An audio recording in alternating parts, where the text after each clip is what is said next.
this is Matt with Dynamic Mobile Detailing and Audio, coming to you with part 2 of my 2013 Subaru Outback upgrades. The first part, we upgraded the Harman Kardon navigation. We removed all that, put a double din head unit in with Android Auto. That's a W650 Alpine, if you're wondering. Link below to that first video. And today, as I mentioned in the first part, we're upgrading the reverse camera because the factory one is horrible. So I want to go over how this is done. As you can see, the exterior, I want to say bumper, trunk lid, not really sure what you want to call it, is removed. And I'm going to explain how that's done right now. So we have the actual piece right here. And as you see, there's screws here, screws here. There's screws all the way across. And these actually line up to behind here. So let me see if I can get a better shot. You're going to start by pulling a small clip off of where you grab your handle down. You're going to pry it from the top, get a Phillips out of there. You're going to then pull this piece off. It pulls straight off. Just use your fingers and a pry tool. It's going to be your best bet to get that. Once you have this off, you're going to want to go ahead and pry the side pieces off. That's these pieces. Let's see. That's these pieces. And they come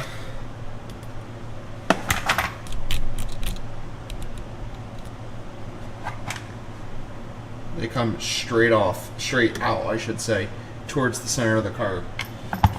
Again, use your pry tool. The final piece is going to be this back big piece of plastic. There it is. That you're just going to have to manhandle and pull off towards you. Once you complete that, you're going to have access to this underside.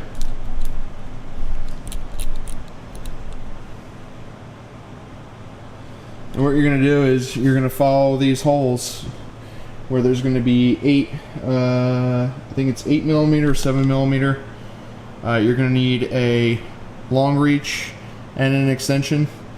You're going to pull them off.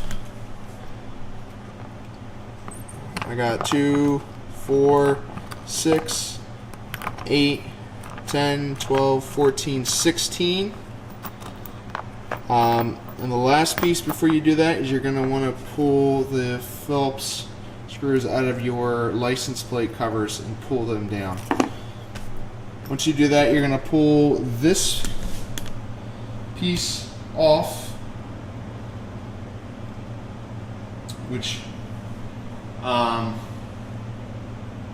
it's just hard to explain. You're going to want to push these from the inside of the car to help force them out. And you're just going to have to lightly go around and pull it out. Once it's out, you're going to have access to the factory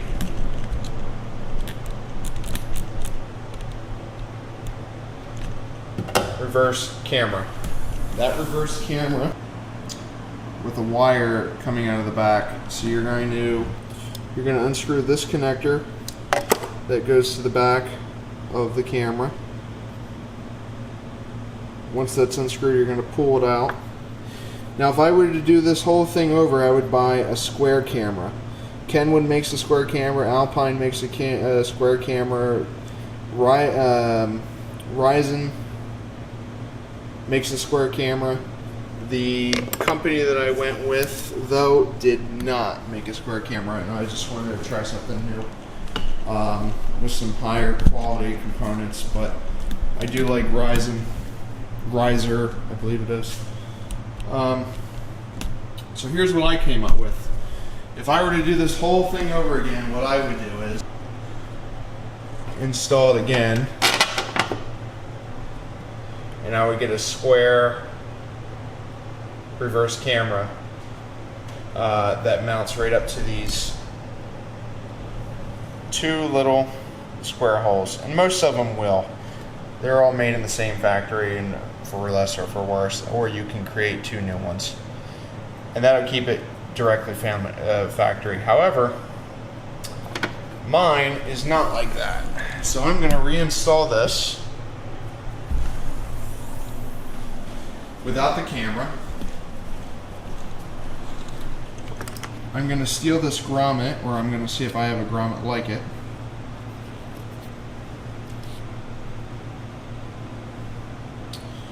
Once I steal the grommet, I'm going to run, I actually already have done it, I mounted my new camera directly to the bumper itself. Now I used two tiny screws with lock washers, and I'll probably put some glue on the back side once I'm completed, and I might even put some Loctite just to make sure it's not going to go anywhere. But before I tighten everything down, I want to make sure that it's lined up properly, and that's why I did it this way. It gives me a little bit more wiggle room to, turn it and align it exactly where I want it.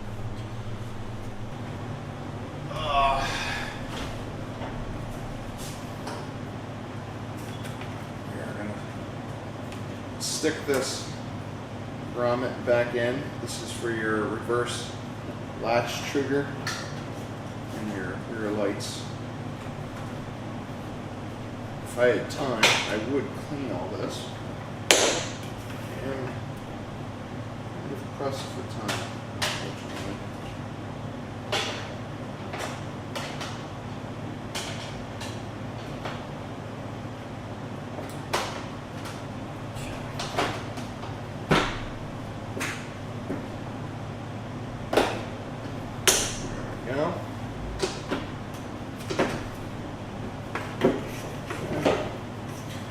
While I have this off, if you can hear me, I'm going to replace these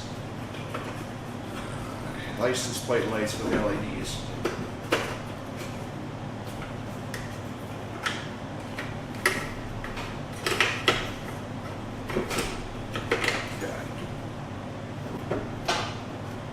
Alright, so let's try to line up some of the holes. Again, no dirty jokes there whatsoever.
That looks great.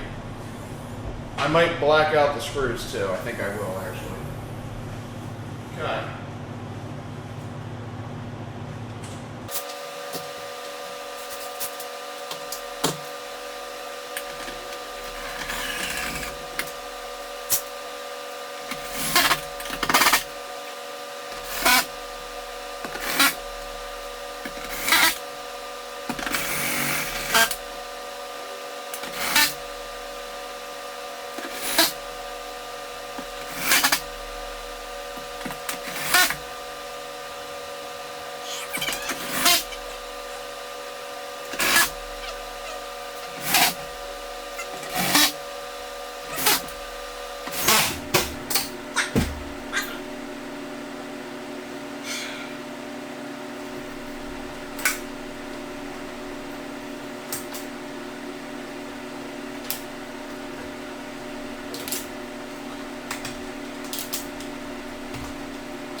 So I went ahead and ran my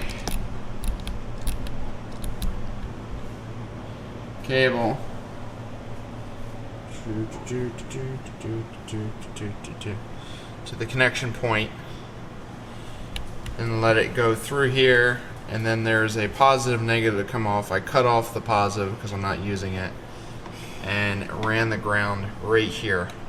The reason I cut the positive off is this RCA wire has a battery power wire on it, which we're going to grab power 12 volt from up at the radio. So we're going to run the RCA, make sure to lube this up, run the RCA out through here and into the car. Once we do that, we'll follow down under the carpet, up the side, and up to the radio. Okay, actually wrapping up on my cell phone of all things. So we ran the cable from the side, from the back all the way up to the side, all the way up, and we plugged into our rear camera. This red wire, remember that main wiring harness? We just ran it to a red wire in that harness. This is temporary. I'm gonna be adding some other stuff, but it is soldered. That's power, and there's a ground going back where the camera is actually hooked up. So now, where did I put those keys?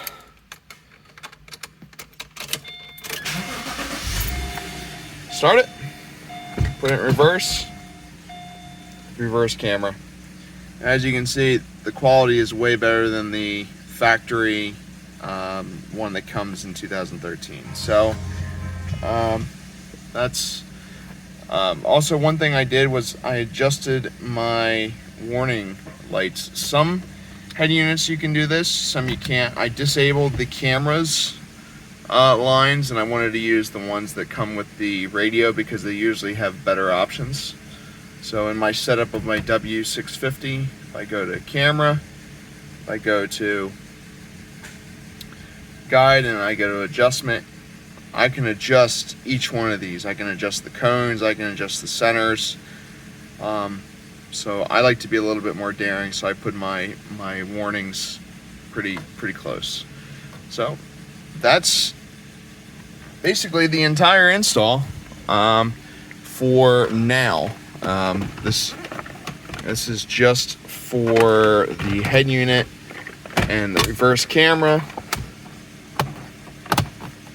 However, I will be continuing with my upgrades, doing speakers, ripping out the factory amplifier, ripping out the factory sub, and upgrading all of that. So stay tuned. There'll be part 3, 4, 5 that might not be in the next couple days, but it will be coming.